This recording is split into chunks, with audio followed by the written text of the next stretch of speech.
আসসালামু আলাইকুম my dear student, Angel learning Angel life. সূচক ও লগারিদমের এটা অষ্টম পর্ব। This is the last part, অর্থাৎ লাস্ট টাইপ। এই টাইপের পরে আর যত ধরনের সৃজনশীল বা এমসিকিউ বা এসকিউ তুমি এমনিতেই পারবা। যদিও আমি সৃজনশীল নিয়ে আলাদা একটা টাইপ করব, যে টাইপ না, সৃজনশীল প্র্যাকটিস নামে শিরোনাম, এবং আরেকটা হচ্ছে কি তোমার এমসিকিউ প্র্যাকটিস। দুইটা আরো দুইটা তোমার ক্লাস হবে কোথায়, এই টাইপগুলোর মধ্যে। অর্থাৎ আর টাইপটা শেষ, বাট আমি দেখাবো যে প্রত্যেকটা সৃজনশীল, অর্থাৎ সৃজনশীলের যে প্রশ্নগুলো আসে আর কি, তোমার প্রত্যেকটা বোর্ড রেফারেন্স সহ দেখাবো। আমার টাইপের বাইরে কোনো প্রশ্ন নাই, এই কয়েকটা টাইপের মধ্য থেকে তুমি 100% ক্লিয়ার হবে। ওকে, লেটস স্টার্ট দ্য ক্লাস। প্রথমেই এইটা আজকের টাইপটাতে আমরা সাধারণ লগের পূর্ণক এবং অংশক শিখব। কি শিখব? লগের পূর্ণক, এই যে পূর্ণক এবং অংশক। এই যে পূর্ণক এবং অংশক বের করতে চাইলে প্রথমত আমাদের জানতে হবে বৈজ্ঞানিক পদ্ধতি। অর্থাৎ কোনো একটা সংখ্যাকে আমরা তো লিখি না, এই সংখ্যাগুলোকে বৈজ্ঞানিক পদ্ধতিতে কিভাবে সাজানো হয়, অর্থাৎ এই যে সংখ্যাগুলোকে আমরা বৈজ্ঞানিক পদ্ধতিতে সাজাবো। বৈজ্ঞানিক পদ্ধতি সাজানো শিখতে পারলেই তোমার কোনো একটা লগের অংশক এবং পূর্ণক তুমি দেখা মাত্রই বলতে পারবা। চলো দেখি আমরা। যেমন 6530 কে বৈজ্ঞানিক রূপে প্রকাশ করো। কোনো একটা সংখ্যাকে বৈজ্ঞানিক রূপে প্রকাশ করতে হলে তুমি প্রথমত মাথায় সেট করে রাখো, এই সংখ্যাটা হবে যে সাপোজ a ইন্টু 10⁻m, এইরকম একটা সিনিয়ারি, যেখানে যেখানে এর মান হবে কত? এর মান হবে এক অঙ্কের সংখ্যা, 1 থেকে 9, 1 থেকে 9 এর মধ্যে একটা এক অঙ্কের সংখ্যা। কি হবে? এক অঙ্কের সংখ্যা a ইন্টু 10⁻m। বুঝতে পারছি? আর এই যে 10 এর উপরে am এর মানটা যে কোনো কিছু থাকতে পারে, মাইনাস পূর্ণ সংখ্যা থাকবে, মাইনাস সংখ্যা অথবা প্লাস সংখ্যা, ধনাত্মক সংখ্যা অথবা ঋণাত্মক সংখ্যা। আচ্ছা, একটু চালানো আগে তোমাদেরকে সহজ করে একদম বুঝে দিই আমি। সহজ করে বুঝি। মনে করি একটা সংখ্যা 5-6 কত, বৈজ্ঞানিক পদ্ধতিতে প্রকাশ করতে দেখো, বুঝতে হবে এটা 6530। আচ্ছা, এই যে 6530 সংখ্যাটার মধ্যে দশমিক আছে নাই? যখন আমরা কোনো সংখ্যাতে দশমিক দেখি না, তখন মনে মনে দশমিকটা ধরে নিই এখানে, না এটা পরে মনে করো 00 আছে। এখন মাথায় রাখবা, আমি কি বলছিলাম, প্রথমে একটা অঙ্ক থাকবে, অর্থাৎ কোন একটা সংখ্যার মধ্যে অনেকগুলো সংখ্যা থাকবে, তো তার মধ্যে একটা অঙ্ক থাকবে যে কি দশমিকের বাইরে। বুঝতে পারছি? একটা অঙ্ক, যে কোনো একটা অঙ্ক। অর্থাৎ এই যে দশমিকটাকে আমি ডানে বা বামে টেনে টেনে ঘুরাবো, এবং কখন এই যে এখন সংখ্যাগুলো এই দশমিকের আগে অনেকগুলো সংখ্যা আছে না, অঙ্ক আছে না, দশমিকের আগে অনেকগুলো অঙ্ক আছে, দশমিকটাকে আনবো 1 2 3, কয় ঘর আনছি? 3 ঘর। কয় ঘর আনছি? 3 ঘর। 3 ঘরের পরে 4 ঘর আনলে আর কোনো সংখ্যা অঙ্ক থাকে না, তাহলে আমরা 3 ঘর আনতে পারবো। একটা অঙ্ক কি থাকতে হবে? দশমিকের আগে থাকতে হবে। তারপরে 6.530। এরপর দশমিকের পরে যদি কোনো সংখ্যা থাকে সেগুলো আমরা লিখবো, যদি শূন্য ছাড়া যদি কোনো অঙ্ক থাকে সেগুলো লিখবো। তাহলে 6.530। আচ্ছা, এই যে জিরোটা, এটাও আমাদের লিখতে হবে না, আপাতত তোমাদের বোঝার সুবিধার্থে আমি লিখতেছি, ঠিক আছে? এরপর এখানে একটা 10 বা 10 দেব। এখন দেখো, এই যে দশমিকটা কোন দিকে আনছি? বাম দিকে আনছি। কোন দিকে আনছি? বাম দিকে। কয় ঘর? 1 2 3 ঘর আনছি। এই যে 10 এর উপরে পাওয়ারটা 3 দিয়ে দেব। একদম সহজ না? কোনো ঝামেলা আছে? এই যে দশমিকটা কয় ঘর আগে আনছি? 3 ঘর। এখন আমার কথা হচ্ছে, আমি কি আমার ইচ্ছে মতো আনবো কয় ঘর? না, তোমার ইচ্ছে মতো আনলে হবে না, এখানে অবশ্যই একটা অঙ্ক বাইরে থাকতে হবে। এটাই হচ্ছে যে বৈজ্ঞানিক পদ্ধতি বা বৈজ্ঞানিক রূপে কোনো সংখ্যাকে সাজানো। যেমন এটা যদি করি আমি, এই যে 60,234 এই সংখ্যাটাকে যদি করি আমি, তাহলে এই যে দশমিক কোথায়? এখানে না? তাহলে দেখো তো, আমার কি বলছি যে একটা অঙ্ক থাকবে। কয়টা অঙ্ক? একটা অঙ্ক থাকবে দশমিকের আগে। তাহলে এই দশমিকটাকে যদি আমি বামে কয় ঘর আনতে পারতেছি? 1 ঘর। তাহলে 6.0234, ঠিক আছে? কয় ঘর আনছি? 1 ঘর। তাহলে ইন্টু 10⁻1 দিব, 10⁻1। বুঝছি? আশা করি এটা বুঝছি। আরো একটা আছে, সেটাকে আমি দেখাই তোমাদেরকে। এইটাও দেখো, লাস্ট ওয়ান। এটা দেখলে একদম তোমার দেখবে যে অংশ এবং পূর্ণকের মতো কোনো ঝামেলাই হবে না। এটা দেখো, 0.0.1 2 3 253 অর্থাৎ আমি একটু সহজ করে যদি আরো বলি, আমাদের দশমিকের আগে বাম পক্ষে বামে একটা সার্থক অঙ্ক থাকতে হবে। সার্থক অঙ্ক কোনগুলো স্যার বুঝি নাই? সার্থক অঙ্ক হচ্ছে 1 থেকে 9 পর্যন্ত যে অঙ্কগুলো আছে, 1 2 3 4 5 6 7 8 9, এই সবগুলোকে বলা হয় সার্থক অঙ্ক। এই 9টি অঙ্ককে বলা হয় সার্থক অঙ্ক, ঠিক আছে? একটা সার্থক অঙ্ক থাকতে হবে। এই দশমিকটা এখন আছে এখানে, তাহলে এটাকে কোন দিকে নিতে হবে একটা সার্থক অঙ্ক পাওয়ার জন্য? দেখো, 1 ঘর নিলে কিন্তু 0 আসতেছে না, 0 কিন্তু সার্থক অঙ্ক না। তাহলে আমাদের সার্থক অঙ্ক হচ্ছে কত 1 থেকে 9 পর্যন্ত। তাহলে আমি কয় ঘর যাচ্ছি দেখো তো, এই যে 2.53 যদি আমি লিখি 2.53, তাহলে 1 2 3 4 ঘর গেলাম। কয় ঘর? 4 ঘর। কয় ঘর? এই দশমিকটা ছিল এখান থেকে 1 2 3 4, কয় স্টেপ গেছে? 4 স্টেপ গেছে। তাহলে ইনটু দিয়ে 10 টু দি পাওয়ার, এখন দিব কত? 4ই দিব। কিন্তু কোন দিকে গেছি এখন? আগের বার তো বাম দিকে আসছিলাম, এখন কোন দিকে গেছি? ডান দিকে। সো এখানে একটা মাইনাস হবে। আশা করি বুঝতে পারছি। এবং কথা হচ্ছে স্যার, এগুলো যদি মনে না থাকে কি করবো? মনে না থাকলে ক্যালকুলেটরের সাহায্যে একদম দেখা মাত্র করতে পারবো তোমরা। জাস্ট ক্যালকুলেটরে যাবা, একটা সংখ্যা তুলবা, তোলার জন্য বৈজ্ঞানিক পদ্ধতিতে সাজাবা, সেটার জন্য তোমার বৈজ্ঞানিক মোডে যেতে হবে, একটু কিভাবে সায়েন্টিফিক মোডে যেতে হবে। শিফট চাপ দিয়ে এখানে জাস্ট সেটআপে চাপ দেবো, ঠিক আছে? সায়েন্স কোথায় লেখা আছে দেখবে, SCI কয় নাম্বারে আছে? 7 নাম্বারে। তোমাদের যারা 100 ms ক্যালকুলেটর ইউজ করে তারা আই 3-4 বার ক্লিক করলেই তোমরা এই শিফট বাটনটা, সরি মোড বাটনটা কয়েকবার ক্লিক করে তোমাদের সায়েন্টিফিক মোডটা তোমাদের সামনে আসবে, ওই নাম্বারটা ক্লিক করলেই চলে আসবে। এটা আমি পরে অন্য এক সময় দেখা দিব। এটা বেশিরভাগ সময় তোমরা এখন এটাই ব্যবহার করতেছো। তাহলে কি 7 নাম্বারে সায়েন্স মোডটা আছে, জাস্ট 7 চিপ দেবো। এখান থেকে 0 থেকে 9 পর্যন্ত আছে না, তুমি জাস্ট 5 দিয়ে দাও, 9ও দিতে পারবা, ঠিক আছে? মানে দশমিকের পরে কয়টা সংখ্যা থাকবে সেটা দেখাচ্ছে, কয়টা অঙ্ক। এখন তুমি যে সংখ্যাটাকে বৈজ্ঞানিক রূপে প্রকাশ করতে চাচ্ছ সেটা লিখো। যেমন আমাদের সংখ্যা ছিল কত, এখানে আমরা যে সাজাইছি সেটা মিলতেছে, কিন্তু দেখো 2.53 ইন্টু 10⁻⁴ হয়েছে 0.000253। তাহলে আমরা লিখবো এটা 0.000 কত 253 এই যে ইকুয়াল টু চাপ দিলে তোমাদের এটা বৈজ্ঞানিক রূপে প্রকাশ হয়ে যাবে। দেখো 2.5300 ইন্টু 10⁻⁴, 10⁻⁴, 2.5300 ইন্টু 10⁻⁴। দশমিকের পর ওই দুইটা জিরো না দিলেও আমার চলবে। আমরা কি এখানে দিছিলাম? এই যে এখানে দি নাই, না দিলেও চলবে। এই যে বুঝতে পারছি বিষয়টা খুব ইজিলি। অর্থাৎ 2.5300 ইন্টু 10⁻⁴ চলে আসছে আমাদের। তাহলে বৈজ্ঞানিক রূপে প্রকাশ তো পারবা। আরো একটা করে দেখাই তোমাদেরকে আমি। আরেকটা সংখ্যা মনে করো 5260 একটা সংখ্যা। আর একটা সংখ্যা এখানে আর একটা 9 যোগ করলাম, ঠিক আছে? এখন এটাকে বৈজ্ঞানিক রূপে প্রকাশ করবো, ওই যে সায়েন্স মোডে তো আছে, এখন আমরা জাস্ট ইকুয়াল চাপ দিবা, তো সায়েন্স মোডে চলে আসছে এটা, ঠিক আছে? বৈজ্ঞানিক পদ্ধতিতে চলে আসে 5.2609 ইন্টু 10 টু দি পাওয়ার 4। বিষয় ক্লিয়ার? আশা করি ক্যালকুলেটরের সাহায্যে কিভাবে করবো সেটাও দেখলাম, এবং কি তোমরা নিজে নর্মালি দেখা মাত্র কিভাবে করে সেটাও বুঝলাম। যারা পারবে না তারা ক্যালকুলেটর করবো আর কি। এরপর আমরা আমাদের যে মূল কাজ সেটাতে চলে পূর্ণক নির্ণয় দেয়। পূর্ণক নির্ণয়টা আগে বুঝতে হবে। অংশক নির্ণয় একদম সহজ, জাস্ট ক্যালকুলেটরে ইজিলি বের করা যায়। আগে আমরা পূর্ণক নির্ণয়টা শিখি। পূর্ণক নির্ণয় আমরা বেসিক সহকারে শিখি, এটা বের করতে হয় কিভাবে, একটু লজিকটা কি সেটা আগে বুঝি আমরা। মনে করো কোনো একটা সংখ্যা, যে কোনো একটা সংখ্যা n, এটা তোমাদের বইয়েও দেওয়া আছে এভাবে n, ঠিক আছে? সেটাকে আমরা বৈজ্ঞানিক রূপে সাজানোর পরে আমরা পাইলাম এটা a into 10 to the power n। এই যে এটাকে বৈজ্ঞানিক রূপে সাজানোর পরে আমরা এই ফরম্যাটটা পেলাম, এই তো এই ফরম্যাটটা পেলাম। এখন এটা উভয় পক্ষে যদি আমি লগ নিই তাহলে কি হবে? ভিত্তি লগ নিই, এটাকে কি বলছে? এত সাধারণ লগের পূর্ণভিত্তি নির্ণয় করতে বলছে। সাধারণ লগ মানে বুঝতে হবে তোমার এটার ভিত্তি কত 10, ভিত্তি 10, এটা লগ 10 ভিত্তিক n ইজ ইকুয়াল টু, উভয় পক্ষে যদি আমি লগ দিই তাহলে এটা কি হবে? লগ 10 ভিত্তিক a প্লাস লগ 10 ভিত্তিক 10 টু দি পাওয়ার n।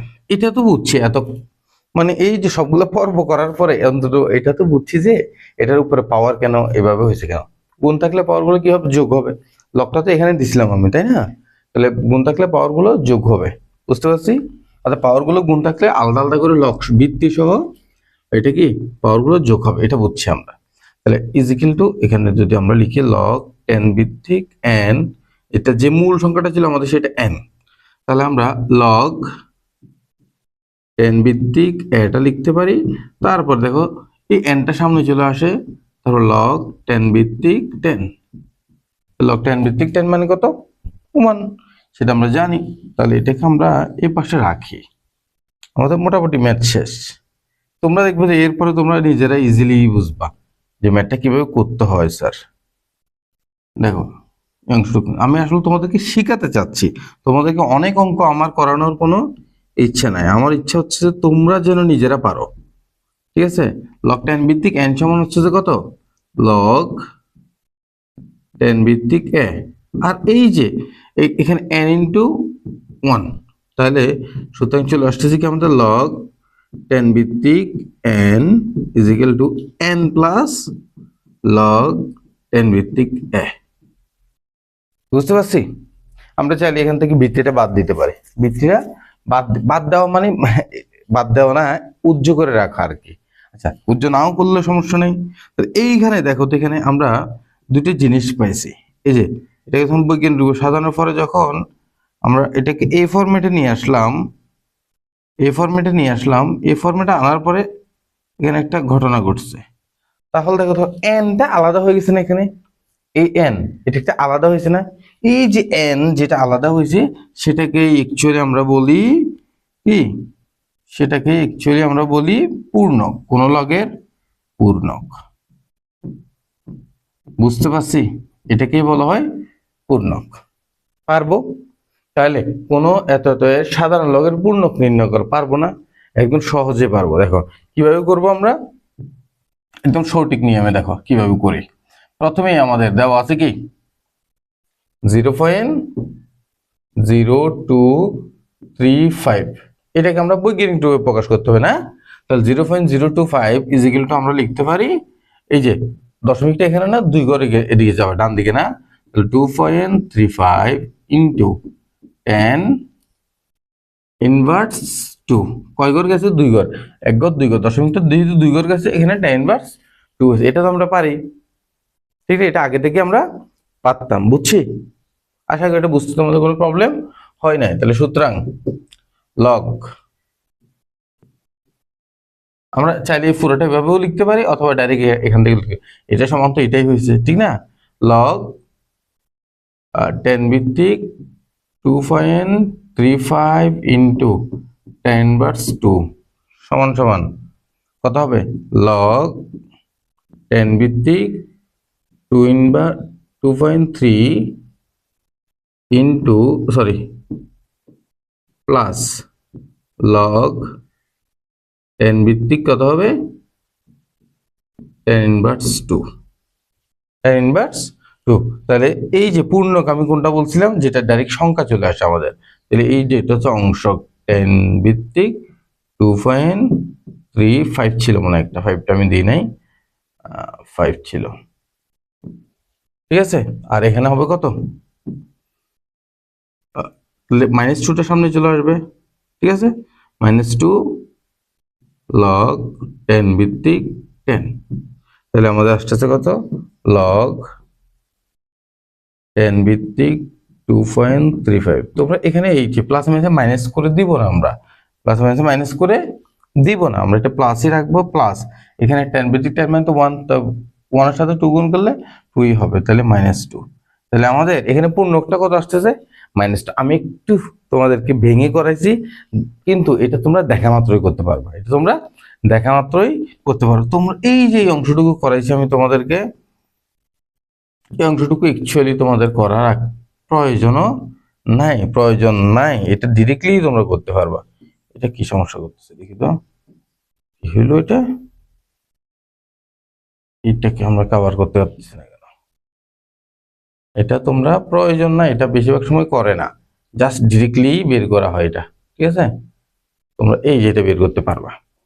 এখন তাহলে আমাদের সাধারণ লগের পূর্ণক কত? সুতরাং পূর্ণক -2। এখন কথা হচ্ছে পূর্ণকগুলোকে মাইনাস আকারে লেখা হয় না, এটাকে সুন্দর করে এই মাইনাসটা বোঝানোর জন্য 2 দিয়ে এটার মাথার উপর একটা বার চিহ্ন দেয়, বুঝতে পারছি? একটা দাগ টেনে দেয়, এটা দিয়ে বুঝে এটা ঋণাত্মক সংখ্যা। তাহলে এর পরেরগুলো পারবো না। এটা এটা এখন আমরা কিভাবে করবো দেখো, এই সেম সংখ্যাটা, এই সংখ্যাটা আমরা কিভাবে করব, এটার পূর্ণক আমরা কিভাবে বের করব, এটাকে একটু পুরোটাকে একটু আমরা সেট করে রাখি, সেট করতে করতে আমার জীবন শেষ।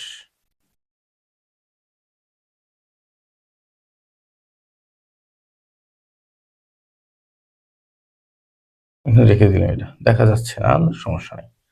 এরপর দেখো 0.00865 এর সাধারণ লগের পূর্ণক কত? এই যে বললাম যে এইভাবে করতে হবে না, ডিরেক্টলি তুমি করতে পারবা, জাস্ট এটাকে 0.008 6.5 এর বৈজ্ঞানিক রূপ তুমি লিখবে বৈজ্ঞানিক রূপ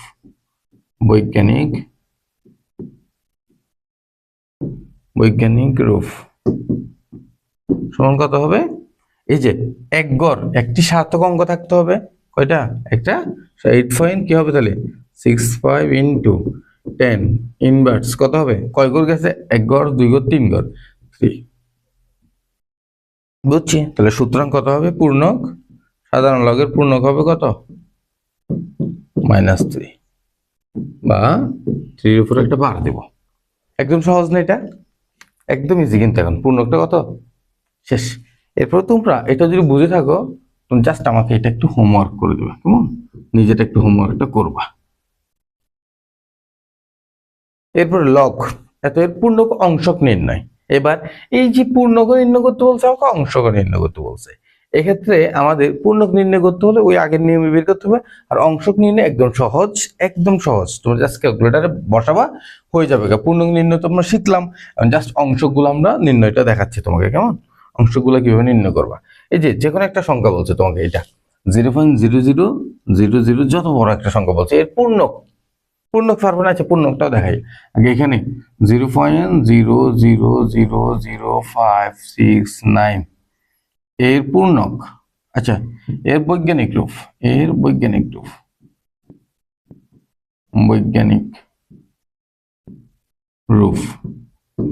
রূপ কত এটা হবে 5.69 ইনটু 10 ইনভার্স যদি দশমিকের পরে সংখ্যা থাকে তাহলে এটা হবে যে ইনভার্স 1 2 3 4 5 তাহলে এটা ইনভার্স 5 তাহলে সুতরাং পূর্ণক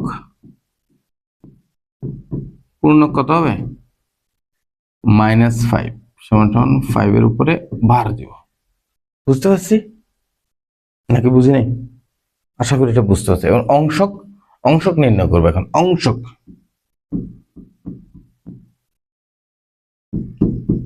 সমান কত হবে জাস্ট যাবা ক্যালকুলেটরে সংখ্যাটা লিখে দিবা কত 0.000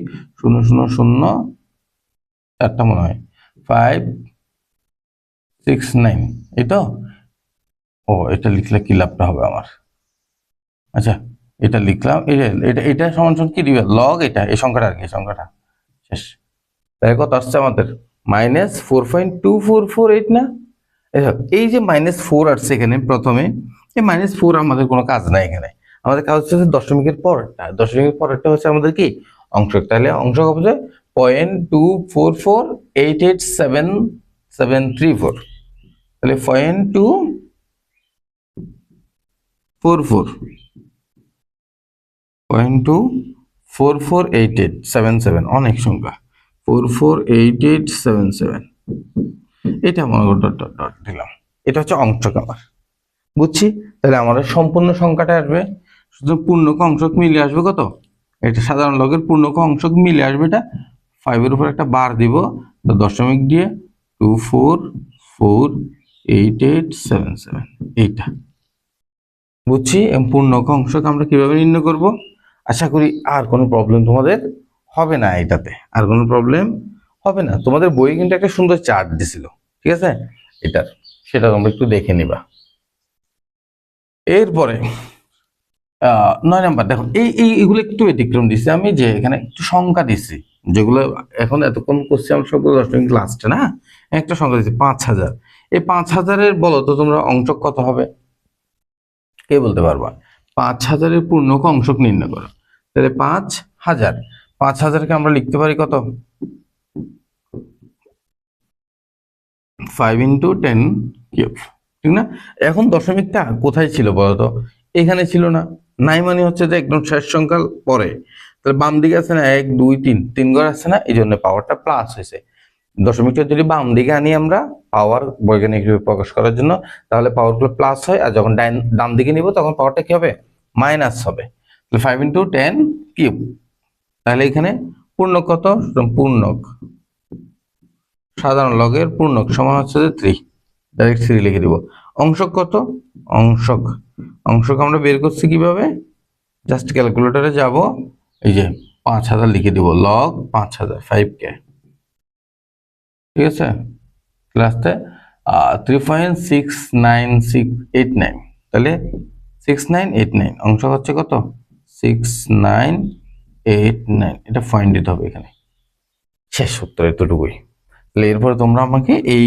দুইটাও হোমওয়ার্ক করে দেবে কেমন এইচডব্লিউ এর মধ্য দিয়ে সূচক লগারিদমের টাইপ ভিত্তিক যে প্রবলেম সলিউশন সেটা সমাপ্তি ঘটলো এরপরে আমরা দেখাবো তোমাদেরকে যে যত সৃজনশীল আছে যত এসকিউ বা সৃজনশীল আছে সবগুলো আমার টাইপের ভিতরে আছে অর্থাৎ এই টাইপের বাইরে কোনো সৃজনশীল তোমাদের আসবে না এই যে 8টা টাইপ যে আমি তোমাদেরকে করালাম এই 8টা টাইপের ম্যাথগুলো যদি তুমি পারো তাহলে তুমি যত সৃজনশীল গাইডের নতুন আসবে যে সৃজনশীল আগে যে সৃজনশীল ছিল বোর্ড পরীক্ষায় যে সৃজনশীলগুলো আসছে তোমার বিভিন্ন স্কুলের পরীক্ষায় যে সৃজনশীলগুলো আসে বা আসছে সব সৃজনশীল এই টাইপের মধ্য থেকে তুমি পারবা অর্থাৎ এই টাইপগুলো যদি এই 8টা টাইপ যদি তুমি খুব ভালো করে পারো তাহলে তোমার এই যে সূচক লগারিদমের এই চ্যাপ্টারটা নিয়ে আর কোনো প্রবলেম হবে না আশা করি best of luck enjoy learning enjoy life